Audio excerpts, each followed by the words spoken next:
Kamusta mga kajobos at welcome back muli sa aking munting YouTube channel. At for today's video mga kajobos, ang program ko ngayon ay calves muscle, yung binti natin. So, i-share ko sa inyo yung workout routine ko sa aking calves muscle. At kung napapansin nyo mga kajobos, meron na akong t-shirt na may logo ng aking YouTube channel. Yan. So, astig. At ito yung kanyang likod mga kajobos. Yan. So, meron siyang logo sa likod and then may logo rin sa harapan. So, sinusuot ko siya minsan kapag ako'y nagmumotor.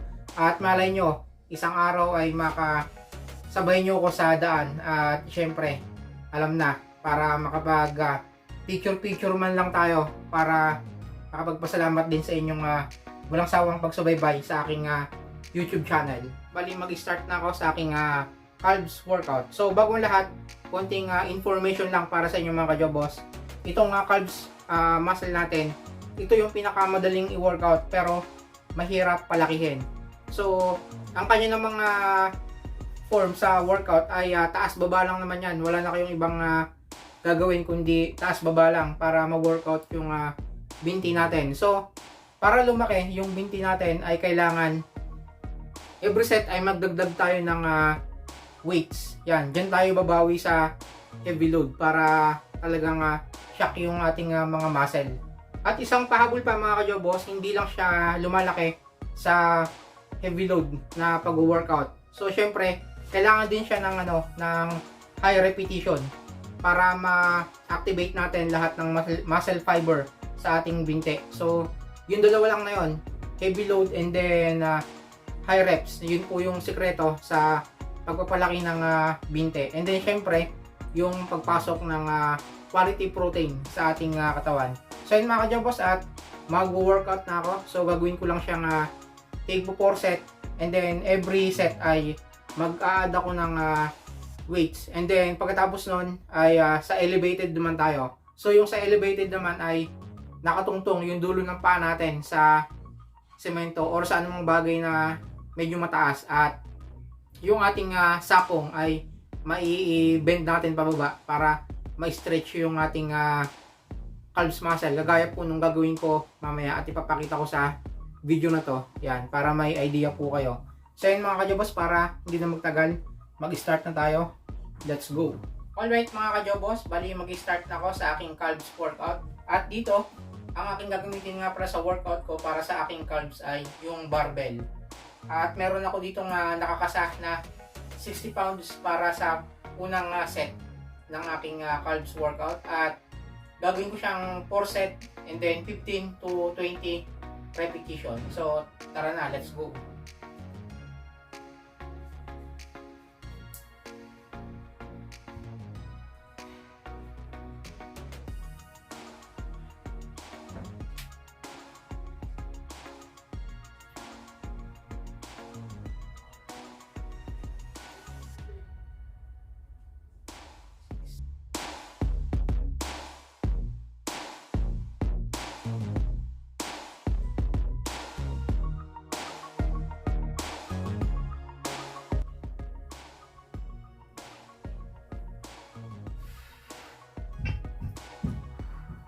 Okay mga kajobos, bali sa second set naman natin ay mag-a-add na ako ng 10 pounds.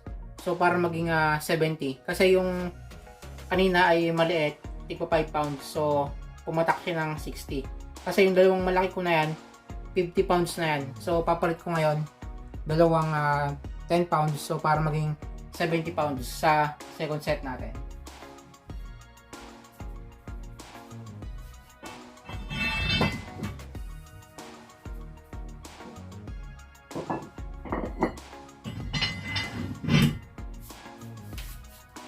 Okay mga kajobos, nakaset na yung 70 pounds para sa second set.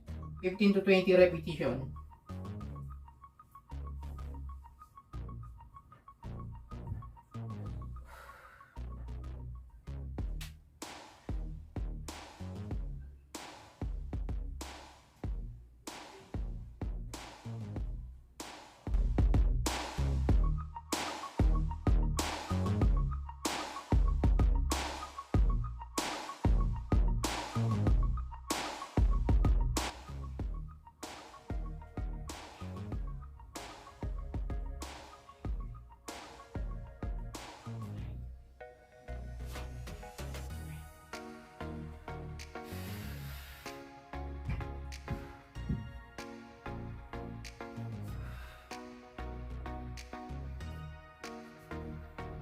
Bali, napansin nyo rin ba mga kajobos yung ginagawa kong half reps kada tataas ako ng aking binte. So, isa yun sa technique mga kajobos para ma-engage lahat ng mga muscle ng ating binte. So, talagang shock yung muscle natin at talagang maganda yung kanyang tubo pagka naka-recover na yung ating muscle sa pagpunit gawa ng ating ginawang calves workout. Alright, sa third set natin mga kajobos, another 10 pounds. So, para maging 90 pounds na siya.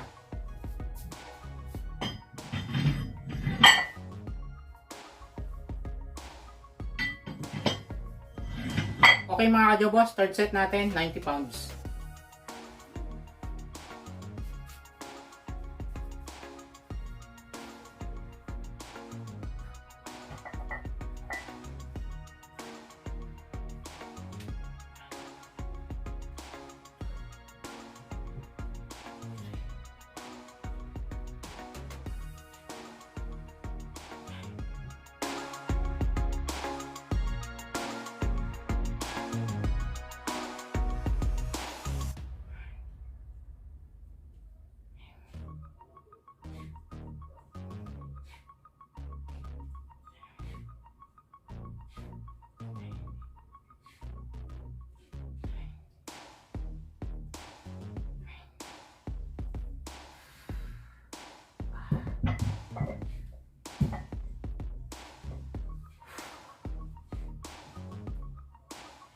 Mga kajobos, natapos na ako sa aking third set gamit yung 90 pounds ng barbell.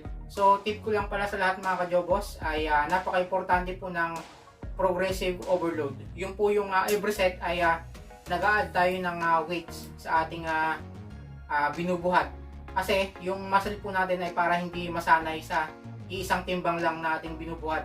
Dahil kapag nasanay yung muscle natin sa iisang timbang lang ng dumbbell na ating binubuhat ay hindi na po lalaki ang ating mga muscle. So kailangan po ay meron tayong progressive overload kada workout natin. Okay, so proceed na tayo sa pang 4 set. At yun na nga mga kajobos, sa pang 4 set ko ay ang aking i-add na ay 15 pounds. So 90 pounds na to, bali papatak na siya ng 120 pounds sa pang 4 set natin.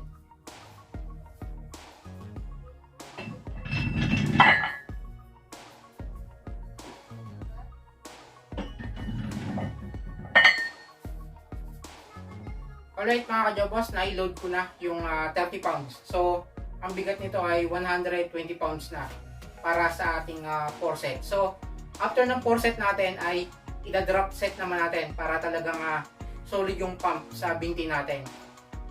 Alright mga kajobos, 4 set and then 20 reps.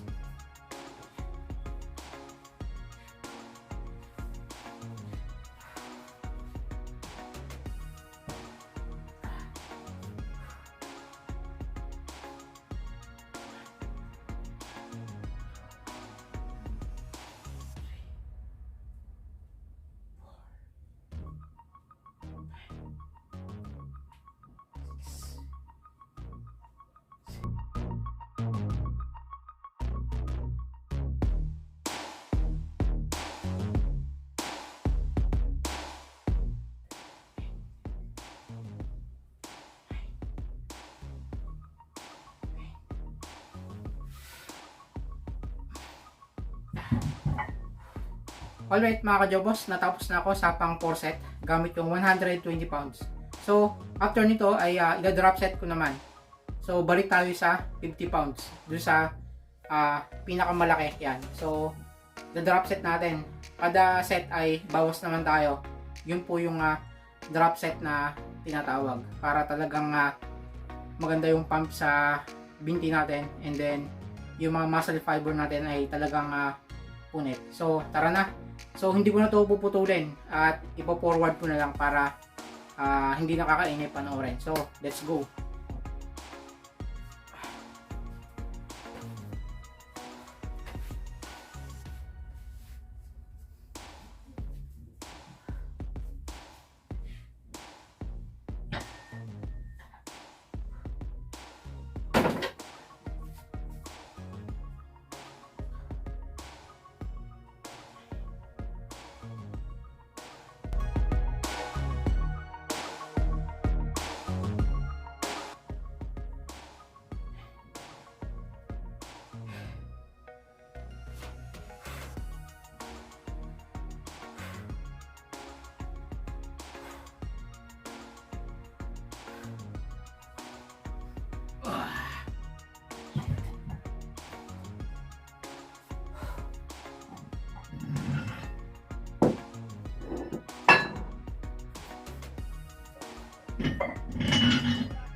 Alright mga kajobos, natapos na ako sa ginawa kong drop set.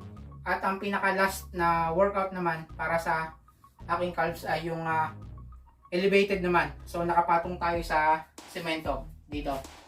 At ang set naman nito ay until failure. So hanggang sa hindi na natin makayanan yung pag-angat. So yun na yung pinakang last set natin sa calves.